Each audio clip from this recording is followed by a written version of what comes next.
ഉത്തരാഖണ്ഡിലെ ഏകീകൃത സിവിൽ കോഡിനെതിരെ മുസ്ലിം വ്യക്തി നിയമ ബോർഡ് നിയമപോരാട്ടത്തിന് നിയമത്തിനെതിരെ ഹൈക്കോടതിയിൽ ഹർജി നൽകി. ഹർജി ഏപ്രിൽ 1 പരിഗണിക്കും.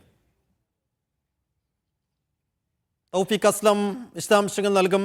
തൗഫീഖ്, ഉത്തരാഖണ്ഡിലെ ഏകീകൃത സിവിൽ കോഡിനെതിരെ മുസ്ലിം വ്യക്തി നിയമ ബോർഡ് ഏത് തരത്തിലുള്ള ലീഗൽ ഫൈറ്റിനാണ് ഒരുങ്ങുന്നത്? സൈഫുദ്ദീൻ, ഉത്തരാഖണ്ഡിലെ ഏകീകൃത സിവിൽ കോഡിനെതിരെ ശക്തമായിട്ടുള്ള നിയമ പോരാട്ടം നടത്തുമെന്ന് മുസ്ലിം വ്യക്തി നിയമ ബോർഡ് നേരത്തെ തന്നെ അറിയിച്ചിരുന്നു. ബോർഡിന്റെ യോഗത്തിനു ശേഷമാണ് ഇപ്പോൾ കോടതിയെ സമീപിക്കാൻ ബോർഡ് തീരുമാനിച്ചത്. അതിന്റെ അടിസ്ഥാനത്തിലാണ് ഉത്തരാഖണ്ഡ് ഹൈക്കോടതിയിൽ ഹർജി സമർപ്പിക്കുകയും ഹർജി കോടതി ഫയലിൽ സ്വീകരിക്കുകയും ചെയ്തിട്ടുണ്ട്. ഏപ്രിൽ 1 ഇതിൽ വാദം കേൾക്കുമെന്നാണ് ഹൈക്കോടതി അറിയിച്ചിരിക്കുന്നത്. ഇതുമായി ബന്ധപ്പെട്ട് നിയമയുദ്ധം തുടരാൻ തന്നെയാണ് വ്യക്തി നിയമ ബോർഡ് അപ്പോൾ നടപടി സ്വീകരിച്ചിരിക്കുന്നത്.